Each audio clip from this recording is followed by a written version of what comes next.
Hey there, I'm Scott McDonald here for Runs, Hits, Aaron, the pregame show for the Pittsburgh Diamonds. And we, of course, get to speak with the manager of the Diamonds about all things Diamonds. That would be Aaron Miles. And Aaron Miles, I know it rhymes with smiles. And there should be a smile today after last night. There is, man. The guys came out and hit the ball. Obviously, Sonoma struggled on the mound throwing strikes, but our boys banged the ball around the yard yesterday.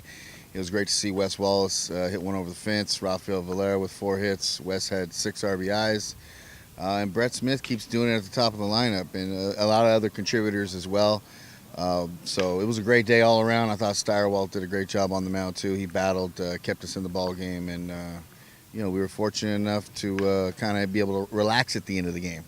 It was a wild game, and then all of a sudden we looked up and there have been 5 zeros, I believe, on the Sonoma line score, which was not how it seemed like it was going to go when it started. And Skylar Shaw-Fuss seemed to have a lot to do with that. He's a professional pitcher. He's not the guy that's going to light up the radar gun, but he flat out can pitch. He's got 4 quality pitches. He knows how to pitch, knows how to mix, and he did a heck of a job, and we needed that. He saved the rest of our pen for today.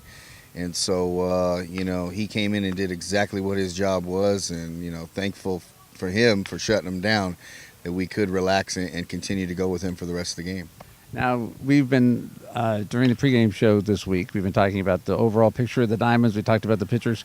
Yesterday we talked about the catchers and the outfielders, and so that leaves the infield. And so we want to go through the infield, who's playing what position. It's a jumbled up, largely it's been everybody except for Valera, I think, in the same position. Absolutely. That's the biggest, well, we have other question marks on the team, but we've got capable guys. I just don't know if we have guys that are going to be impact players. So that's the key, you want a couple more impact players than just Valera. Valera is definitely an impact player at shortstop.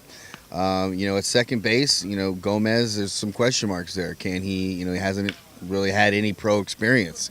Had some good college numbers, played it in college well, and we do know Yuki Yasada is a proven player in this league. He's a fundamentally sound player, so he's another option there. At third, Wagner, we just put him on the DL today. He's got some knee trouble. Hopefully that's going to go away, and he'll be back in a week, and he's as proven as you can be as a defender. And there's still some question marks as to whether he can be an impact player or an above-average offensive player in this league. That remains to be seen. The same with Austin Fraker. He can do some good things with the bat at times. He's a streaky player offensively, and defensively we know that he needs to work a bit to get up to that level. So, and at first base, we had the big football player Jacob Wark, that we had to move up to a higher league because they wanted him. He had a home run last night.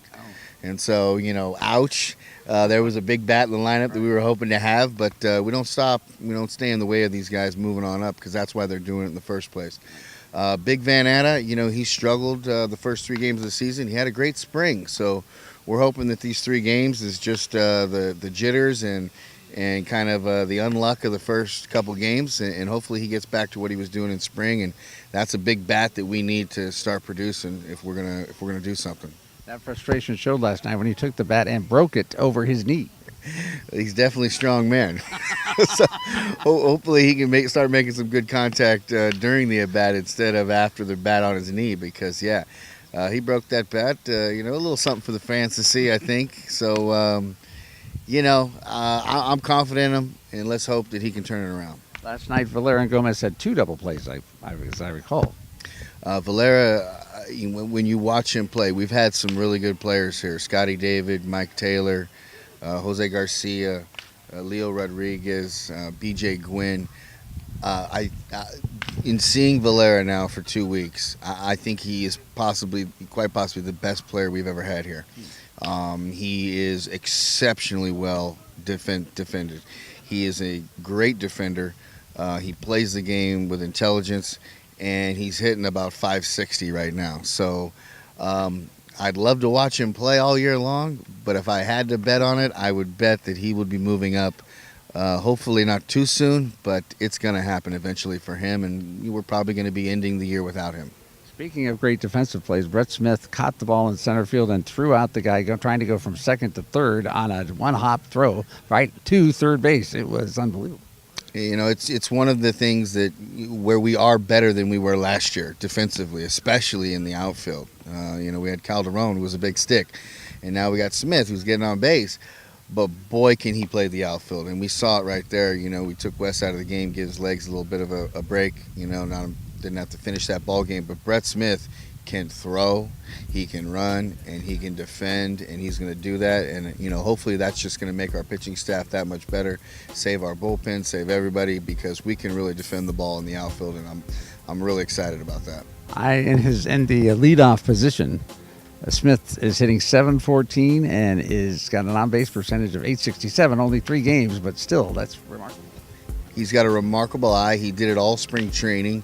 I don't think he's going to be somebody that's going to drive the ball consistently, you hit the gaps, but he's proven to put the ball in play. He's proven to make good, solid contact, and he walks or he takes his base when he can, and he's put the bat on the ball too. So he's a good-looking ball player. He's definitely right where he needs to be in the leadoff spot, and, he's been a pleasant surprise, and hopefully he continues to do what he's doing. As you said, Wallace had 6 RBIs, and a 3-run homer was part of that, and a double down the line, and he had not been doing much at the plate up until that point, and then all of a sudden he exploded. Well, he hadn't done much in 2 games, but he took some decent swings, gotten under the ball, popped up a bit. We know what he can do from last year, and so we focus in on a couple things in BP, try to keep him hitting the ball more on a line, and see if we can't get him hot. And yesterday he had a great day, and hopefully he continues it, because we know he can be one of the best players in this league, one of the best players ever in this league, if he can continue to stay focused and hit the ball on a line. And man, he can hit it a long way when he gets a hold of it. So let's hope it continues. So today, Dakota Freeze is on the mound, and I know we've talked about him a couple times already about what kind of he's another question mark and what kind of Dakota Freeze you'll get. Well, we're hoping it's the Dakota Freeze from the beginning of the year last year, or the Dakota Freeze that's pitched against the Pittsburg Diamonds, because he's every bit as good as any pitcher in the league. Obviously led the league in strikeouts the first half of the season last year, and hopefully that's it. He came into camp in shape, and he was the starting pitcher that had got his pitch count up the highest of all the guys in spring, ready to go. So he came into camp really ready to go. He's focused, and I expect good things from him today. Hopefully he can give us 5 or 6. He's a guy that's going to strike out guys. He's a guy that there's going to be some 3-2 counts, and hopefully with that 3-2 count he fills it back up and doesn't walk a guy and sends him packing or pops him up or whatever. But I'm expecting big things out of Dakota, because I think he knows it's now or never for him. The Stompers have a very familiar face on the mound today. Pat Conroy, who was with the Pacifics for a number of years, I believe, and now he's back. He's going to be pitching for them, although he's been fighting some kind of illness yesterday, but he's supposed to pitch. Well, I heard it was a lefty, and so I didn't know it was going to be Conroy, but we've seen a bunch of him, and he's a competitor, and he knows how to pitch, and so, I expect a good game out of him. It should be a hard-fought game. Definitely a guy that can get the job done, and there he is. I see him walking now, so he's here. He's definitely here. We had success against him last year, but again, we don't have the same team as we had last year. So, I'll go over what I expect his approach to be against us, and hopefully the boys will take that approach into the game and be able to make it happen. Your bullpen may have come through last night, but from what I hear, they're very concerned. They don't have any arms that are really rested. They used 2 position players last night as pitchers, and so that may be a spot of weakness, I guess. Well, definitely. It's tough to tell, if we don't know what they have when they're leading a ball game. Obviously, we saw they went to their bullpen, obviously, when the game was a little out of hand.